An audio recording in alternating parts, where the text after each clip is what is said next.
Everyone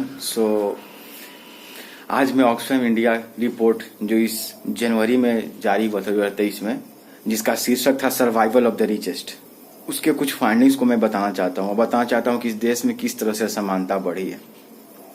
अब ये चीज़ें उन लोगों को कैसे पता हो जो व्हाट्सएप से पढ़ाई करते हैं, जो ट्विटर से पढ़ाई करते हैं, फेसबुक के दो लाइन के पोस्ट से पढ़ाई करते हैं। ठीक है, तो उनसे तो कोई उम्मीद नहीं है। उसके लिए तो असली किताबें पढ़नी होंगी ना, और रोज अच्छे न्यूज़पेपर पढ़ने होंगे, the Indian express, the Hindu, तब ना पता चलेगा। लेकिन कितने लोग पढ़ाई करते हैं यहाँ। तो आज मैं उसका कुछ फाइंडिंग्स को बताऊंगा, और चौंकेगा नहीं, उसका मैं लिंक दे दूंगा नीचे उस आर्टिकल का। ऐसे कई न्यूज़पेपर ने और कई प्रिंट मीडिया ने उसे कवर किया है, लेकिन मैं एक बिजनेस इनसाइडर का, शायद मेरे ख्याल से हो, उसने वो आर्टिकल में सारा चीज बताया है। तो सबसे पहला है कि भारत के टॉप 1% लोग भारत के 40% वेल्थ को कंट्रोल करते हैं। वेल्थ, भारत का 40% धन टॉप 1% लोगों के पास है, केवल 1% लोगों के पास। और जो नीचे के 50% लोग हैं उनके पास भारत का केवल 3% धन है। समझ में आ रही है? टॉप 1% लोगों के पास भारत का 40% धन है, और नीचे के 50% लोगों के पास भारत का केवल 3% धन है। फिर एससी जो हो गए, जो नीचे के कास्ट हो गए, शेड्यूल कास्ट हो गए, ये लोग 55% कम कमाते हैं कि इसके कंपैरिजन में, अपर कास्ट के कंपैरिजन में। अपर कास्ट के लोग जितना कमाते हैं एवरेज 2018 से 19 के बीच में जितना कमाते थे, उसका केवल 55% एससी कमाते हैं। और यही नहीं, इसका एक और फाइंडिंग है कि रूरल एरिया में, यानी कि गांव क्षेत्र में जो वर्कर्स होते हैं ना, उनकी जो कमाई है वो आधी है किसके कंपैरिजन में, जो शहरों में काम करते हैं। अर्बन वर्कर्स के कंपैरिजन में रूरल वर्कर्स की जो कमाई है वो आधी है। ये 2018 से 19 का डाटा है। 2018 से 19 के बीच में सर्वे हुआ था और डाटा बाद में निकाला गया, तो उसी के बारे में, वो इसी रिपोर्ट में। और एक चीज और बताना चाहता हूँ, हर 1 रुपया अगर मेल जो पुरुष है वो 1 रुपया कमाता है, तो उस हर 1 रुपये के लिए महिला को केवल 63 पैसे दिया जाता है। जितना काम करके पुरुष 1 रुपया कमाता है, उतना ही काम अगर महिला भी करेगी तो उसको केवल 63 पैसा मिलेगा। इंडिया की बात कर रहा हूं मैं। फिर है बॉटम के 50% लोग। सोचिए, भारत की आबादी के 50% नीचे वाले लोग, वो टोटल जीएसटी का 64% देते हैं। यानी मान लीजिए जीएसटी 100 रुपये कलेक्शन हुआ किसी महीना में, तो उस 100 रुपये में 64 रुपया पता किन लोगों ने दिया? जो नीचे के 50% लोग हैं। और अब सुनिए,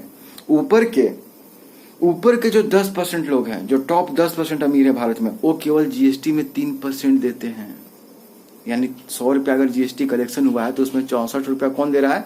नीचे के 50% भारतीय, और 3 रुपया ऊपर के 10%, जो टॉप 10% अमीर है। सोचिए, फिर भी हम कितना सीना ठोकते हैं और कितना खुशी मनाते हैं कि वाह, जीएसटी कलेक्शन इतना बढ़ गया, उतना बढ़ गया। अरे भाई समझो, कौन लोग जीएसटी इतना दे रहे हैं? जो नीचे के हैं। ऊपर वाले जीएसटी नहीं दे रहे हैं। इनडायरेक्ट टैक्स होता है ना जीएसटी, पता ही होगा।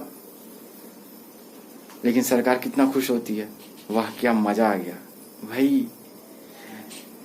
एक होता है प्रोग्रेसिव टैक्स, ओके, एक होता है रिग्रेसिव टैक्स। अगर नहीं जानते हो तो समझ लो। प्रोग्रेसिव टैक्स क्या होता है कि जो अमीर है उन पर टैक्स थोड़ा ज्यादा लगा, ताकि उनका पैसा जो है वो सरकार के पास आए और सरकार उसको यूज कर सके नीचे जो लोग हैं उनके और ज्यादा वेलफेयर में। ठीक है, इसको कहते हैं प्रोग्रेसिव टैक्स। यानी जिसके पास जैसा कमाई है उसी के अनुसार उस पर टैक्स लगाओ, इसको कहते हैं प्रोग्रेसिव टैक्स। ये अच्छा माना जाता है। रिग्रेसिव टैक्स क्या होता है कि नहीं, कमाई कम भी हो फिर भी हम कमाई कम हो या ज्यादा हो, सब पर हम एक तरह का टैक्स लगा देंगे। जैसे पेट्रोल का, अब अमीर भी 1 लीटर पेट्रोल 100 रुपये ही खरीद रहा है, गरीब भी 1 लीटर पेट्रोल 100 रुपये ही खरीद रहा है। इसको बोलते हैं रिग्रेसिव। ठीक है, क्योंकि 1 लीटर पेट्रोल पे ऐसे दाम तो केवल 60 रुपये ही आता है पेट्रोल का, लेकिन उस पर cess, central tax, state tax, ये सब लगाते लगाते 100 तक पहुंच जाता है। तो जब अमीर भी उतना ही टैक्स दे रहा है हर लीटर पेट्रोल पे और गरीब भी उतना ही टैक्स दे रहा है, तो ये रिग्रेसिव टैक्स हो गया। ठीक है, तो जो जीएसटी की मैं बात कर रहा हूं, उसका जो कलेक्शन इतना बड़ा है वो इन्हीं नीचे के 50% लोग ज्यादा दे रहे हैं। ठीक है, तो सोचना पड़ेगा। और एक चीज बताता हूं, 2020 में भारत में बिलियनियर्स यानी अरबपतियों की संख्या 102 थी, और 2022 में मात्र 2 साल में 166 हो गई। मुझे अमीरों से कोई दिक्कत नहीं है, बिजनेस कीजिए, अच्छी बात है, लेकिन नीचे का धन केवल ऊपर चलता जाए, ये ठीक बात नहीं है ना। सबका ये देश, ये हमारा देश एक परिवार है ना। तो अगर एक भाई का केवल संपत्ति बढ़ता रहेगा तो कैसे काम चलेगा। तो कुछ लोग कहेंगे कि नहीं नहीं, नीचे वाले का भी तो वेतन बढ़ा है। ठीक है, नीचे वाले का वेतन बढ़ा है, लेकिन क्या इतना बढ़ा है कि 1200 रुपये सिलेंडर खरीद सकता है, 100 रुपये लीटर पेट्रोल खरीद सकता है? क्या इतना बढ़ा है? आप खुद अपना देख लो। क्लाइमेट चेंज हो रहा है, गर्मी और गर्म होते जा रही है, आपको कूलर चाहिए, एसी चाहिए, उसका बिजली बिल भी देना होगा, पढ़ाई और महंगी होती जा रही है।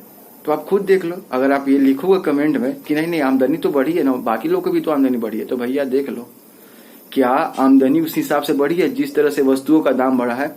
दो चीज होता है, एक सीपीआई और एक डब्ल्यूपीआई। कंज्यूमर वाला जो सीपीआई यूज करता है आरबीआई, महंगाई को देखने के लिए, इन्फ्लेशन को देखने के लिए। तो देख लो सीपीआई कितना बड़ा है, और डब्ल्यूपीआई जो होलसेल वाला जो होता है, तो वो तो अब आरबीआई ने हटा दिया है। आरबीआई मेन है जो इन्फ्लेशन को चेक करने का काम करती है, उसकी जो मॉनेटरी पॉलिसी कमेटी है। मुझे नहीं पता आपको ये पता भी है कि नहीं। तो ये है 102 से 166 हो गया अरबपतियों की संख्या 2020 से 2022 के बीच में, मात्र 2 साल में। ध्यान रखिएगा। मैं फिर से कह रहा हूं, हमें अरबपतियों सबसे कोई दिक्कत नहीं है, लेकिन नीचे के जो लोग हैं उनको थोड़ा ध्यान दो, ठीक है। तो अब आप पूछोगे कि आप क्या कहना चाह रहे हो, क्या असमानता हट जाए? नहीं, दुनिया के इतिहास में हमेशा से असमानता रही है, चाहे अमीर गरीबी की हो, चाहे कुछ भी हो। लेकिन राज्य जो है, जो सरकारें होती हैं देश की, उनको कोशिश करनी चाहिए कि असमानता कम से कम हो। हटा तो नहीं सकते हैं, बिल्कुल सही बात है, एकदम जीरो नहीं ला सकते हैं, लेकिन राज्य को ये प्रयास करना चाहिए कि असमानता ज्यादा ना बढ़ जाए।